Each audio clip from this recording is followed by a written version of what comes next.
Gangsta Grillz Radio, another edition of Who to Watch for. A brand new season, though. With me, Manni Supreme, one time for my OGs, DJ Drama, Don Cannon. One time for DJ Iceberg, always spinning new records. My brother TC behind the boards. I have a superstar next to me, whose music I've been jamming consistently and nonstop. I have my sister from the east side, Vayda. Woo! In the studio. Yeah. How are you? I'm doing good. Doing really good, really good. How's life? Life is actually really good right now. New music, new visuals. Let's talk Vaytrix off rip. Yes. AfroVay has been one of my favorite songs, if you haven't already. I think that's my favorite song too. Like right now, that's my favorite song too. All right, you gotta take me back. Is this old? Is this new music? Like, when did you record this? Random. Like, I think the oldest song on there is like 3 years old. And then, like, the newest song on there, I made it, like, last month. It sounds like a different sound. Like, I was talking to my homie Jordan, shout out Cezanne. And he kind of described it as, like, an analog type. Like, you remember cutting the PlayStation on? Yeah. And it's like, ooh, yeah. I get those vibes when I hear it. It's groovy, though. Yeah. That was, like, the goal. Like, literally, I had another concept. It was supposed to be called Starfire at first. But then somebody else said they were naming their brand Starfire. So I was like, hell nah, I'm not got to change the name. You can't do it. So I was on live and they was like, I was like, come up with a name for me. And somebody was like, Vaytrix. And I was like, that's the one. That's the one. And I switched the whole track list, everything. Like, because I was like, that vibe, it made the most sense. Exactly. So yeah. Cover art? Who Cover did it? art, digital, etc. Okay. She did my last one for Forrest Gump too. Okay, got you. I could tell the same type of vibes. Same artist, yeah. So is that your character? I guess so. My video game character, you Vayda. Know? It's cool. She's got different personas, I see. Yeah. You know? Different styles. Okay. One of our, because we've sat down and talked so many times, but I wanted to go back because you released so many new bangers. Yeah. I have to re-ask you some of these questions. What do you feel like right now is one of your favorite verses that you ever wrote? I think AfroVay, because I feel like people, they like it, but I don't think they understand what I was meaning. I like it because it has a hidden meaning for myself that, like, I feel like people are not getting it. They like it, but they're not getting it. Yeah. Do you care to share? Or is that something that... It was based off another song. Like, the whole, like, first couple lines, it was based off this song by this UK artist called Ray, who's a singer. So it was like, I don't trust these bitches that I'm with. I feel like Ray. Like, I feel like Ray... I can't do cocaine. She was talking about cocaine in the song. So I'm talking about her song the whole entire time. Yeah. The reference. That's fire. But yeah, that's my favorite song right now. Again, you started off producing, right? And you said your homie was one of the ones that's like, bro, just try it. Like, throw paint at the board. Literally, yeah. If you had 3 instruments to choose from to make your perfect beat for your next tape, maybe even some stuff you're working on right now, what would you choose? I would choose kick, hi-hat, snare. Okay. Yeah. No synths, no... I feel like my voice could do the rest. You could sing your own harmonies, add some reverb to it, make it like, you know, a synth. Yeah. Stop shit, tape shit. Where are you now with, like, collaborations? Like, have there been any new people, like, you've been in the studio with that's like, okay, that your fans would be like, no, girl.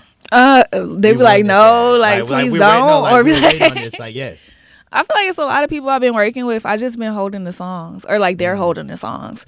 So it's a lot of people I've been working with recently, and it's just like I'm just waiting for the right. Like a lot of songs got cut off of Vaytrix, and it's like a lot of cool features too, but they just didn't fit the vibe. So I'm just saving it for like the next thing. Yeah. And we were talking about the visuals for AfroVay. Who made the video again? So he directed it. Shout out. Yeah, and then Antomorphism edited it. Cedric, his name, but yeah, he edited it. When you first went to them with the vision, obviously they heard the song, so they're like, I know when Siggy heard it, he's like, yeah, boom, we could do this. Not even. It was kind of, I told my manager about it. I was like, okay, I need a new video for AfroVay. She kind of came up with the whole Nollywood concept and theme. So she hit Siggy up and was like, okay, can you shoot this for us? And then we just had all this footage that was shot, but it was not edited.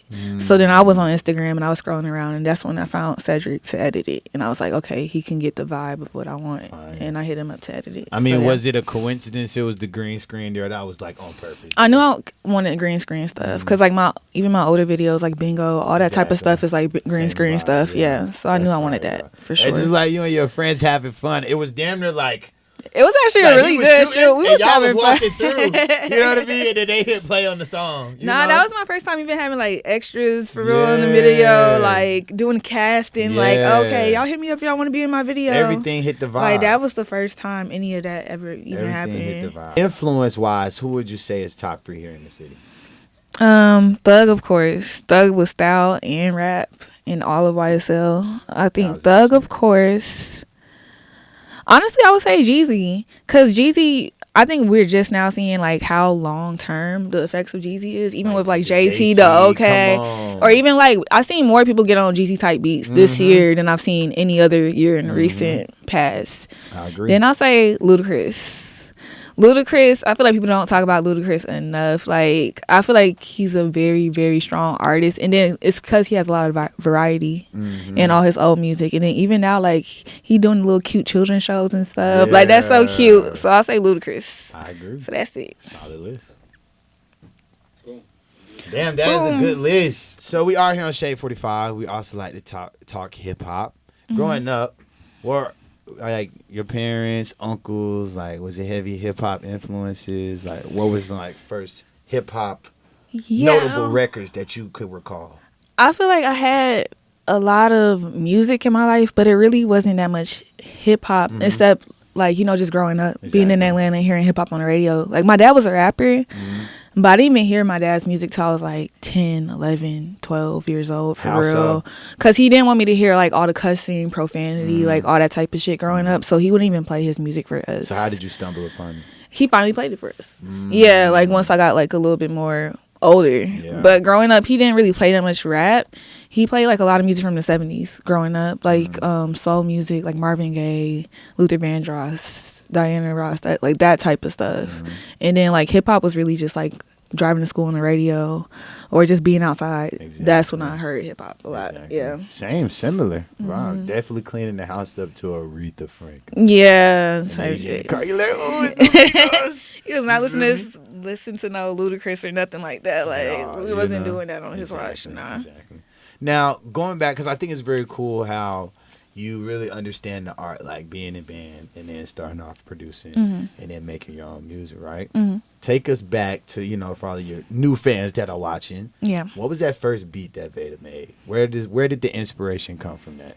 I think I sampled Amy Winehouse. Like, I was listening to Take the Box by Amy Winehouse. Yeah, I was in a weird, like, Amy Winehouse phase when I was, like, sophomore year of high school. Like, I was in love with her. So, I think as soon as I got the software, the name of the beat was R.I.P. Amy. And I sampled Amy Winehouse. And you still have the beat? I still have the beat, yeah. I still have it. That's fire. That's fire. Okay. Now, being from Atlanta, how often are you able to pull, like, influences? Or do you pull, because I hear it in your music. Yeah. But do you, like I'm asking, like, do you pull influences from, like, actually being from the city? I think so, a little bit, but like I don't do it in a traditional way. Like I might hear like a Crime Mob song, I hear like Princess or Diamond rapping, and I'm like, okay, this is hard. Like it inspires me, but I'm not going to like go on a Crime Mob beat and do a Crime Mob flow and then make it like remix their song and use the same hook. You know what I mean? Like I like making it different, adding my own twist to it. You know. What genre of music do you listen to the most? Probably soul music. I listen to soul music most. Soul music and like what soul music?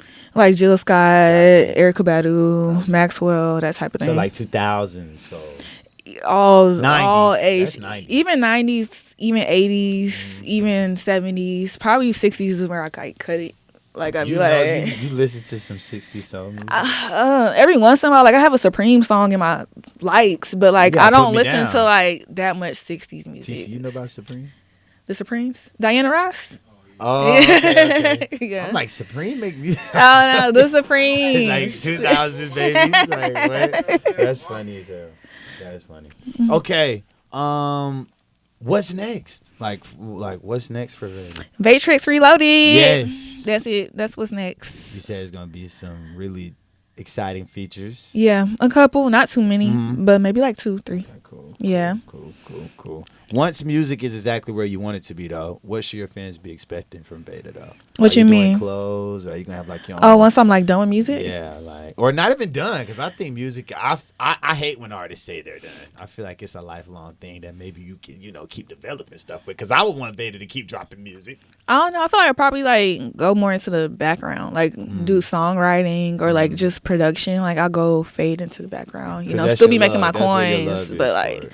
Yeah, it's just being an artist comes with a lot, like a lot of traveling, talking to people, being in front of people, dealing with a group of people involved in your stuff.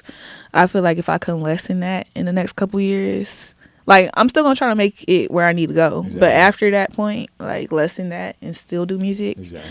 I would do that, but I think that's about it. Like I'm not a visual person, so it's like fashion. I don't really see myself going down that route or even like TV or videos and stuff like that. I don't really see myself going down that route. It's the art of it. Yeah. Yeah.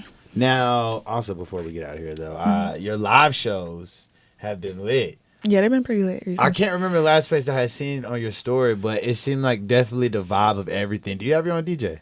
No. So you just been pulling up, rocking up? Yeah, I don't have the budget for a DJ yet. So it's like, I can't afford to be flying them out, paying them for the night, paying for their hotel. I can't afford all that yet. But how's the vibe been in the shows? The show's been pretty lit. Like, I think Where's last... the last place you performed? I think it was London. Okay. That was the last show I did. And that was in... Was that August or September? I think that was September. That was the last show I did. Recent. Yeah. So I think it was that? London. Was that your first time going to London? Yeah, like I went to Norway and London. You went shopping? Not in London. Okay. I went shopping in Norway though. Like I got some shit in Norway, but like London, I did not go shopping. Okay, cool. Yeah. How was the vibe? Would you go back? I would go back to London for business purposes. I wouldn't really go back to like visit, but Norway I would go back to visit. Like I would spend a month in Norway, like during the summertime, just to be there. That's fine. Yeah. How was it interacting with the people and your music in a different country? It was kind of weird. Like London was like London felt like LA. London feels like the States. That's why I wouldn't really go back because it was like I might as well be here. Yeah, and they speak English like clear like Americans, or they have accents too. They have a slight accent, but it's not as strong as I thought it was going to be. Like I thought it was going to be like strong London accent. Like I could be yeah. Pulling my teeth. Like London was. I feel like I was in LA or something. Like it was built like Jersey, but like the vibe of the people gave LA. So I was I probably wouldn't go back there. Yeah. Only for business purposes. But I know the views was very nice though. Really? I don't know. I didn't really explore much for real because I got there Monday. I was in Hackney the whole entire time. So I didn't really go like to see the Big Ben or anything like that. I didn't really care to see that anyways. Because once I got to London, I was like, oh, this is it. I was like, I don't really care to like spend my money going over here and doing all that. I was just like, nah, I'll just stay in Hackney, eat at these restaurants, shop over here or whatever. Yeah. It was cool though. That is dope. We're here. We're back. Gangsta Grillz Radio, another edition of Who to Watch For. Me, Manni Supreme. Make sure you check out Vaytrix Reloaded with my sister, Vayda. You can also catch us right here on Shade 45, Fridays, 8 to 10 p.m. and again on Saturdays at midnight.